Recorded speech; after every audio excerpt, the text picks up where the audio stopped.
எனக்கு பிரியாணி எப்படி செஞ்சாலும் எனக்கு செய்ய வராது. அது ஏதாவது ஒண்ணு சொதப்பிடுவேன் அப்படின்னு சொல்ற எல்லாருக்குமே இந்த பிரியாணி ரெசிபி கண்டிப்பா ட்ரை பண்ணி பாருங்க.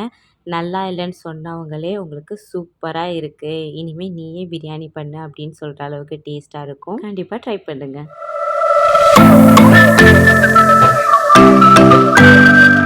1/2 கிலோ சிக்கன் பிரியாணி இப்போ நம்ம பண்ண போகிறோம். வடி பிரியாணி. ஸோ அதனால் ஃபஸ்ட்டு ரைஸை நல்லா வாஷ் பண்ணிவிட்டு தண்ணி மூழ்கிற அளவுக்கு நல்ல தண்ணியில் நம்ம 1/2 மணி நேரம் ஊற விட்டுறலாம். அடுத்தது நம்ம கோழி எடுத்திருக்கேன். நான் 3/4 கிலோ அளவுக்கு கோழி எடுத்திருக்கேன். இதை நல்லா மஞ்சத்தூள், மிளகாத்தூள், உப்பு போட்டு நல்லா பெரட்டி வச்சாச்சு. இப்போ எந்த ஏனத்தில் நம்ம கிரேவி ரெடி பண்ண போகிறோமோ அதுக்கு தகுந்த மாதிரி ஏனம் எடுத்துக்கோங்க. 4 குழிக்கரண்டி அளவுக்கு எண்ணெய் எடுத்திருக்கேன். 1 குழிக்கரண்டி அளவுக்கு நெய் எடுத்திருக்கேன். இது கூட பட்டை, கிராம்பு, ஏலக்காய், 3 மீடியம் சைஸ் பல்லாரி வெங்காயம், ரொம்ப மெலிசா இல்லாமல் மீடியம் சைஸில் கட் பண்ணி நல்லா ப்ரௌன் கலர் வர வரைக்கும் வதக்கிக்கலாம். அது கூடவே 1 கைப்பிடி அளவுக்கு மல்லி, புதினா சேர்த்து அதையும் நல்லா வதக்கிக்குங்க. இப்போ காரத்துக்கு தகுந்த மாதிரி நீங்கள் மிளகாத்தூளும் அப்புறம் மிளகாவும் சேர்த்துக்கோங்க. நான் 2 மிளகாவும் 2 டேபிள் ஸ்பூன் அளவுக்கு நான் மிளகாத்தூள் எடுத்திருக்கேன். நல்லா உங்களுக்கு கலர்ஃபுல்லாக உங்களுக்கு பிரியாணி வேணும்னா நீங்கள் காஷ்மீரி மிளகாத்தூள் எக்ஸ்ட்ரா 2 டேபிள் ஸ்பூன் அளவு சேர்த்துக்கோங்க. 5 டீஸ்பூன் அளவுக்கு நான் இஞ்சி பூண்டு பேஸ்ட் எடுத்துகிட்டு நல்லா அடி பிடிக்காமல் லோ ஃப்ளேம்லேயே வச்சுட்டு நல்லா வதக்கி விட்டுக்கலாம். நான் நல்லா புளிச்ச தயிர் எடுத்திருக்கேன். இது ஒரு 5 குழிக்கரண்டி அளவுக்கு நான் எடுத்திருக்கேன். இதையும் நல்லா வதக்கி விட்டுக்கலாம். இப்போது எந்த அளவுக்கு நீங்கள் வெங்காயம் எடுத்தீங்களோ அதே அளவுக்கு நீங்கள் தக்காளி எடுத்துக்கோங்க. நான் 3 பழுத்த தக்காளி எடுத்திருக்கேன். இப்போது தக்காளி நல்லா மசியணும். அந்த அளவுக்கு நம்ம கிரேவியை நல்லா வதக்கி விட்டுக்கிட்டே இருக்கணும். இது கூடவே நான் 1 ஸ்கூப் அளவுக்கு நான் கல் உப்பு எடுத்திருக்கேன். அது நல்லா கொஞ்சம் தக்காளி மசிஞ்சதுக்கப்புறம் 3/4 லிட்டர் அளவுக்கு நான் தண்ணி விட்டு லோ ஃப்ளேம்லேயே வச்சு நல்லா கொதிக்க விட்டுக்கலாம்.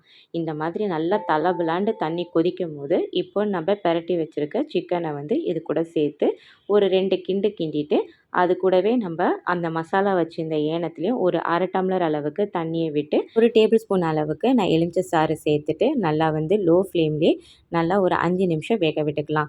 3/4 பதத்துக்கு உங்களுக்கு கோழி வெந்துடும். இதை அப்படியே தனியாக எடுத்து வச்சுருங்க. அடுத்தது நம்ம அரிசிக்கு உண்டான வேலையை பார்க்கணும். இப்போ நல்லா ஒரு பெரிய ஏனம் எடுத்துக்கோங்க. 1/2 கிலோ அளவுக்கு உங்களுக்கு அரிசி எந்த அளவுக்கு பத்துமோ அந்த அளவுக்கு ஏனம் எடுத்துக்கிட்டு தண்ணியில் நல்லா உப்பு கரிக்கிற அளவுக்கு உப்பு போட்டுக்கோங்க. கொஞ்சோண்டு நான் சாஜி ஜீரகம், பெருஞ்சீரகம் சேர்த்துருக்கேன். இது ஆப்ஷன் தான். தண்ணி நல்லா கொதிச்சதுக்கப்புறம் இப்போ நம்ம ஊற வச்சிருந்த அரிசியை தண்ணியை நல்லா வடிகட்டிட்டு சேர்த்துடலாம். இது அப்படியே நீங்கள் லோ ஃப்ளேமில் வச்சுருந்தீங்கன்னா நம்ம எந்த அளவுக்கு அரிசி சேர்த்தோமோ அதை விட சைஸு கொஞ்சம் பெருசாக வரணும்.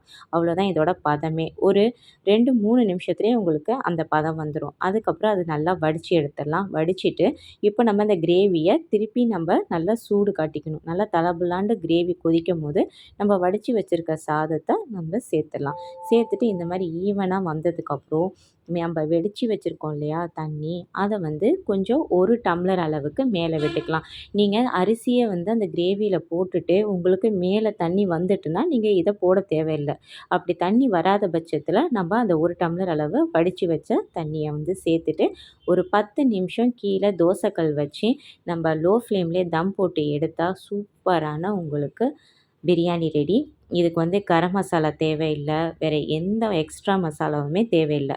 வெறும் நான் இப்போ கொடுத்துருக்க இன்க்ரீடியண்ட் வச்சே நீங்கள் சூப்பரான ஒரு சிக்கன் பிரியாணி ரெடி பண்ணிடலாம். நல்லா பொல பொலண்டு வீடே மணக்கிற அளவுக்கு சூப்பராக இருக்கும். கறி எல்லாம் நல்லா பஞ்சு போல் வெந்திருக்கும். கண்டிப்பாக ட்ரை பண்ணி பாருங்கள். மறக்காமல் சப்ஸ்கிரைப் பண்ணுங்கள்.